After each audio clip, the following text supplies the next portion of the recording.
Alright, dah. Assalamualaikum and good evening. So today our group will present about sulfuric acid in pulp and paper industry. So me, Muhammad Shafiq, AS12221, will present about the introduction of sulfur, which is the physical properties and chemical properties of sulfur. So basically, sulfur exists in two allotropic form, which is alpha form and beta form. Alpha form has a brighter yellow, while beta form has a paler whitish yellow. And alpha form changes to the beta form at around 94.5 degrees Celsius. Both form that cannot dissolve in water but can dissolve in other liquid such as carbon tetrachloride, benzene, and carbon disulfide. The chemical properties of sulfur is it can burn off as a pale blue flame along with sulfur dioxide gas, which has a strong choking odor. Then sulfur can be combined with almost all elements, and sometimes it could easily associate with them at room temperature. So that's it for the introduction of sulfur. Then I will pass it to Adam Daniel. Hi, Assalamualaikum. My name is Adam Daniel bin Muhammad Asri. My metric number is AS1182. So today I am going to present about production of sulfuric acid. So there are 4-step production of sulfuric acid, which is production of sulfur dioxide, converting sulfur dioxide into sulfur trioxide. Next, conversion of sulfur trioxide to oleum. And lastly, dilution of oleum to sulfuric acid. Firstly, the production of sulfur dioxide from sulfur. This can be made by burning sulfur in an excess of oxygen to obtain a mixture of sulfur dioxide gas and oxygen. So sulfur plus O2 will get SO2. Next, converting sulfur dioxide into sulfur trioxide. To convert sulfur dioxide to sulfur dioxide is mixed with oxygen and the mixture is passed over a catalyst with vanadium oxide at temperature as high as 450 Celsius and at pressure to 2 atm. Next, conversion of sulfur trioxide to oleum. In this step, concentration sulfur acid is used to dissolve the sulfur trioxide. Sulfur trioxide is cool and in a heat exchanger and will absorb in concentration sulfuric acid to produce oleum. Lastly, dilution of oleum. Dilution of oleum is done by reacting it with water, and as a result, concentration sulfuric acid is produced. Next, I will pass to Shakirin. Hi, my name is Mashakiri binti Muhammad Zarin, AS12267. So today I'm going to present about the production of pulp and paper using the sulfuric acid. So the first step is passing the water leaf, which is barking log into the sulfuric acid bath. So as we know, paper is made from wood pulp fibers, and the sulfuric acid hydrolyzes the solubilizes the main natural organic polymer, which is cellulose, and it represents in the pulp wood fibers. The paper web is then washed in water, which stops the hydrolysis of the cellulose and causes a kind of cellulose coating to form on the water leaf. And the final paper is then dried. This coating is a natural non-porous cement that gives to the vegetable parchment paper or paper its resistance to grease and its semi-translucency. So this is the laboratory process of making paper.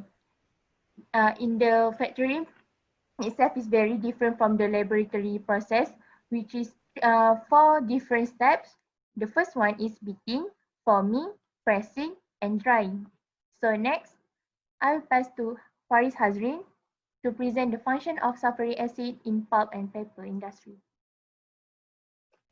Hi, I'm Faris Azrin, AS11813. Now I'm going to talk about the function, the first two function. So firstly is the chlorine dioxide generation. Chlorine dioxide is an oxidizing agent for pulp bleaching.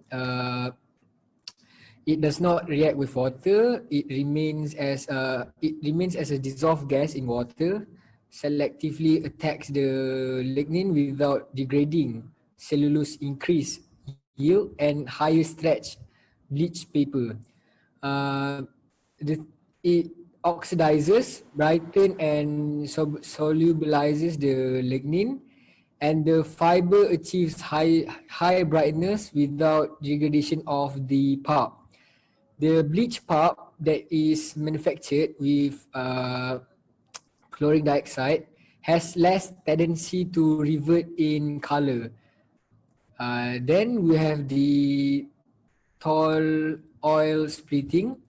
Tall oil is the component of rubbers, inks, and act as an emulsifier.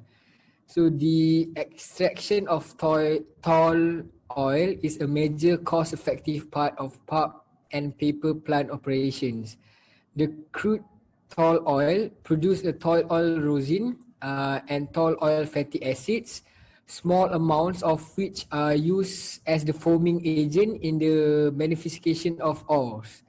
Then the purified crude tall oil is the plant industry to produce drying oil, mastic and paints. The tall oil is separated from the black liquor by skimming and sedimentation of residue. Uh, an addition of H2SO4 separates tall oil into fatty acids and resin acids. Now I will pass to Shakrin for the other two function. Alright, the last two functions is pH adjustment. As we know, acid sulfuric is the pH adjustment agent. So the pH of the pulps have to be adjusted until it reach pH 3 until pH 9. So the different pH levels were maintained during this integration, beating and sheets formation. So different pH levels at the certain process level could cause the swelling of the pulp, and then the sulfuric acid is added into the pulp which to prevent the swelling of the paper itself. Next, sulfuric papers also acts as oxidizing and dehydrating agent. The concentrated of the sulfuric acid release the water and acts as dehydrating agent and release H2O or water from the starch and wood itself. So it will help in the paper to maintain dry and manage the thickness of the paper. So the Okay, lastly, I'm going to talk about a few fun facts about sulfuric acid. Firstly, you won't just find sulfuric acid on Earth. In the upper atmosphere of Venus, sulfuric acid occurs naturally. It exists in a liquid form in the cooler, higher parts of the atmosphere of Venus, above the thick clouds. These clouds produce acid rain, much the same way ours create drops of water. Sekejap ni kat. Secondly, it is strictly controlled in the US and abroad because sulfuric acid can be purchased in a small quantity for innocent reasons, but also they use sulfuric acid to make drugs such as methamphetamine and cocaine. And lastly, it can be used to create a spectacular explosion as sulfuric acid is highly reactive to other compounds. In many times, mixing sulfuric acid with something else creates an exothermic reaction. This means it produces light and heat. So if you put potassium chlorate and sugar together and add just a drop of sulfuric acid, it will create a great explosion, a great fiery explosion.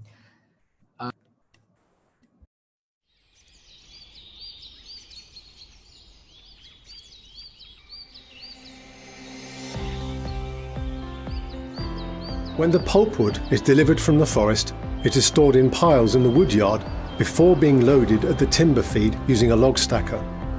In Braviken, almost 2,500 cubic meters of timber are used per day, which is equivalent to more than 60 fully loaded timber trucks. First, the logs are washed with steam or hot water to remove gravel and sand and melt away snow and ice in the winter. The logs are then levelled at the ends and trimmed so that they do not get stuck at the next stage in the process, which is the debarking drum.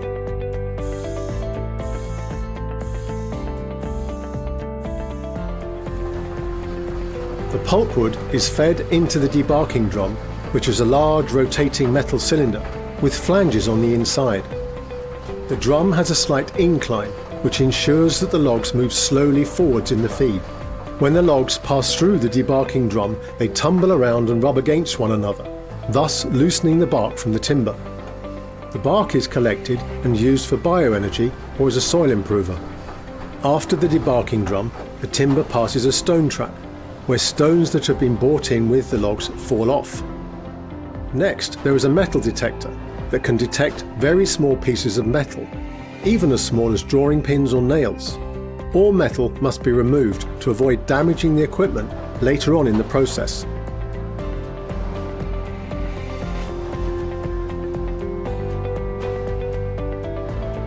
The logs are then fed down a chipper chute, where they fall onto a rotating disc with sharp cutting blades, which converts the timber into wood chips.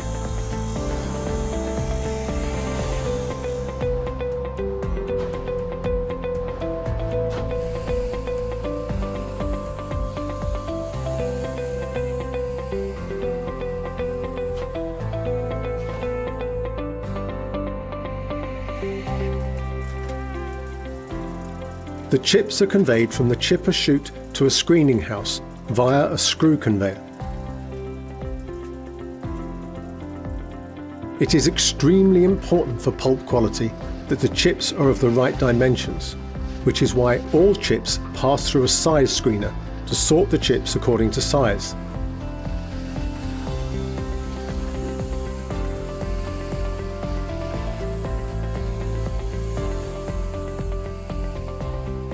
Pieces that are too large pass over the screener and go to the shredder, where they are cut into smaller pieces before they fall onto the conveyor belt again.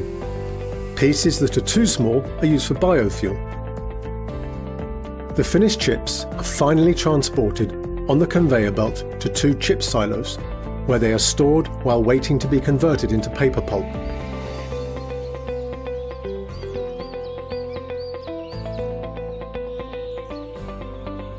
When both of Braviken silos are full, there are enough paper chips to produce paper pulp for up to 18 hours, which provides a valuable buffer in the event of production disruptions.